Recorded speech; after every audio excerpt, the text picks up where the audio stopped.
Magandang araw mga kababayan, ito ang PNN Panahon News Network, ang inyong daily weather news authority ng bansa. Mga kababayan, ngayong araw ng Martes, July 14, 2026, isa na namang sama ng panahon ang mahigpit na binabantayan ng mga weather agencies sa kanlurang bahagi ng Pacific Ocean. Ang dating low pressure area ay isa na ngang tropical depression na may international name na Haishen. Bagamat nananatili pa itong nasa labas ng ating Philippine Area of Responsibility o PAR, inaasahang maaari itong pumasok sa ating monitoring area sa mga susunod na araw o kaya ngayong araw. Kapag nangyari ito, bibigyan ito ng local name na Bagyong Josie, ang ika-10 bagyo ngayong taong 2026 at pangatlong bagyo ngayong buwan ng July. Ngayon naman, alamin natin ang kasalukuyang lokasyon ng bagyo, lakas ng hangin, bilis ng pagkilos at posibleng tatahaking landas nito at posibilidad ng mga paglakas o paghina at kung may banta ba itong idudulot sa alimang bahagi ng ating bansa.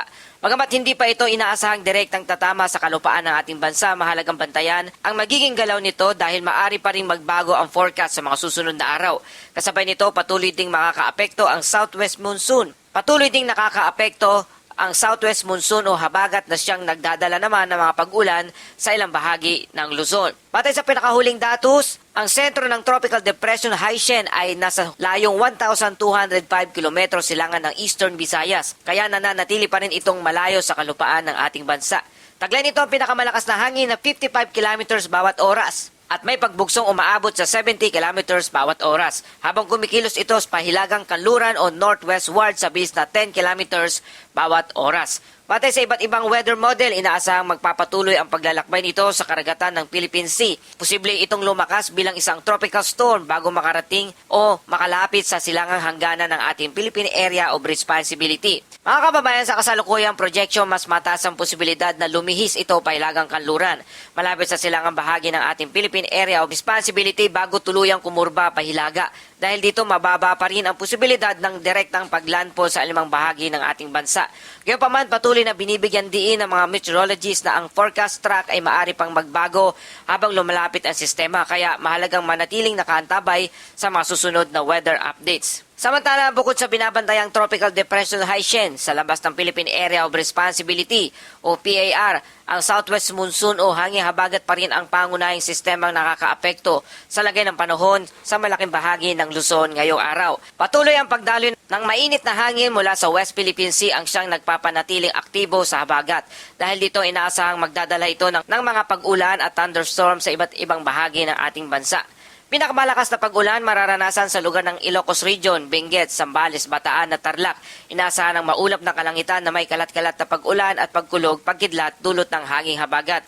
Bagamat hindi tuloy-tuloy ang pag-ulan, maaari itong maging katamtaman hanggang minsan ay malalakas lalo na sa bandang hapon at gabi o kapag may namuong rain bands dahil dito nananatiling mataas ang posibilidad ng flash flood. Mabilis na pagtaas ng tubig sa mga ilog at sapa, gayon din ng pagguho ng lupa sa mga bulubundukin at landslide-prone areas. Samantala sa Metro Manila at sa natitirang bahagi ng Luzon, makakaranas naman ng bahagyang maulap hanggang maulap na kalangitan na may paminsa-minsang isolated rain shower at thunderstorm. Bagamat maraming lugar ang maaaring makaranas ng maaraw na panahon sa umaga, hindi isinasantabi ang posibilidad na bigla ang paglakas ng ulan sa bandang hapon at gabi, lalo na kapag nabuo ang malalakas na thunderstorm clouds. Mga kababayan, kapag naging matindi ang thunderstorm, maaari pa rin magkaroon ng biglaang pagbaha sa mga mabababang lugar, pag-apaw ng mga kanal at estero at pagguho ng lupa sa mga bulubunduking lugar. Sa natitirang bahaging Visayas at Mindanao, hindi direktang naapektuhan ng habagat ang lagay ng panahon. Gayunpaman, dahil sa localized thunderstorm, inaasahan pa rin ang bahagyang maulap hanggang maulap na kalangitan na may isolated rain showers at thunderstorm, partikular tuwing hapon hanggang sa gabi.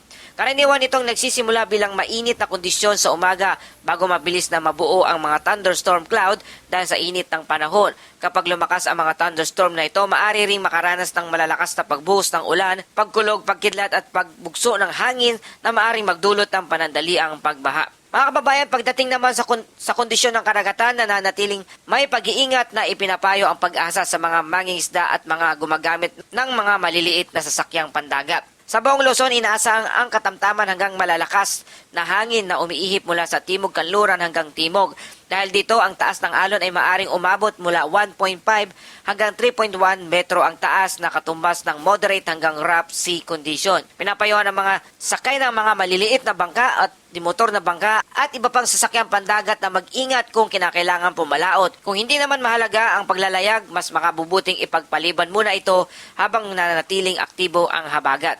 Samantala sa Visayas at Mindanao, magiging mahina hanggang katamtaman ng ihip ng hangin mula sa timog silangan hanggang timog, habang ang taas ng alon ay nasa pagitan ng 0.6 hanggang 2.1 metro ang taas, slight hanggang moderate sea condition.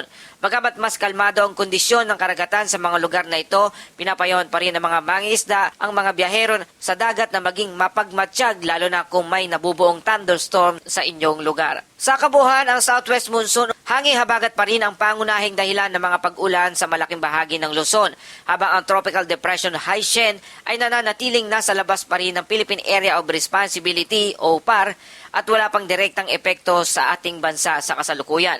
Mga kababayan, sa anumang oras, sa mga susunod na oras, maaari nang pumasok ito sa ating Philippine Area of Responsibility, ang Tropical Depression Haishen, at tatawagin na nga itong Bagyong Josie. Gayunpaman, patuloy na babantayan ng mga weather agencies ang galaw ng nasabing bagyo dahil maaari pa itong lumakas at pumasok sa ating Philippine Area of Responsibility sa mga susunod na araw. At yan po ating update sa panahon sa araw na ito. Kung nakatulong sa inyo ang balitang ito, please like, share, and subscribe. Salamat sa suporta. Ito ang PNN Panahon News Network, ang inyong daily weather news authority ng bansa. Muli hanggang sa susunod na ulat panahon.